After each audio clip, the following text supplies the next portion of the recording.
that doesn't want to look at Islam and Muslims as an idea, but rather as an identity or as a race, or the racialization of Islam. And by the way, this is defined as terrorism. Terrorism militarily, operationally, like ISIS, kills innocent people. Culturally, it's any means necessary. You can lie, you can do whatever you want to separate Muslims out and say we are the victims. It's the end justifies the means. They'll do anything to do it, and this is part of the process. And you think that the lying is part of the culture?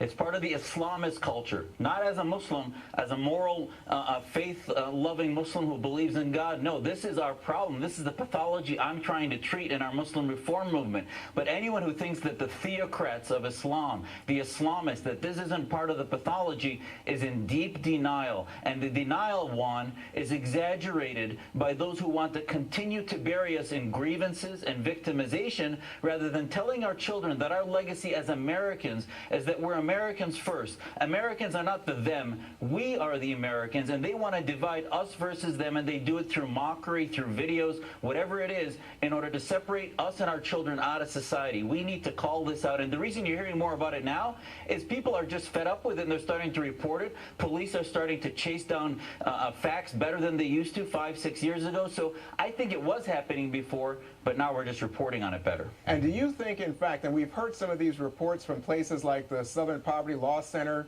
tracking anti-Muslim hate acts, do you think, in fact, that there are legitimate acts of terror being acted on, being done to Muslims at this moment after the Trump election?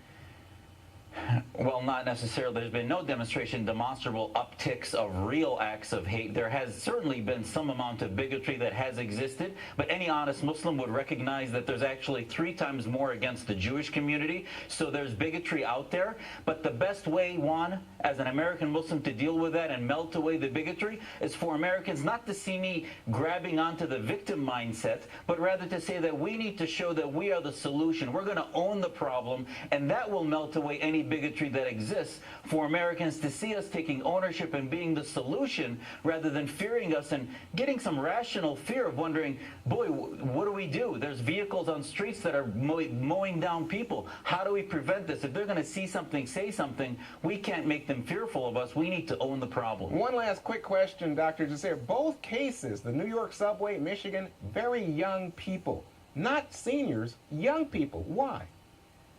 Because this is part of the radicalization. This girl in New York, her parents were very conservative, very oppressive. She was out drinking, she was dating, so in response, just like a radicalized terrorist on the field in Syria of ISIS, here she's not violent, but decided to act out. And then we saw when she went to court, her head was shaved. Yeah. So she is a victim in some ways of honor abuse, honor violence, but we need to start to call this out and reform our own community. We need more of your voice, Dr. Jasir. Thanks so much for joining us. Thank you. When we come back, the head of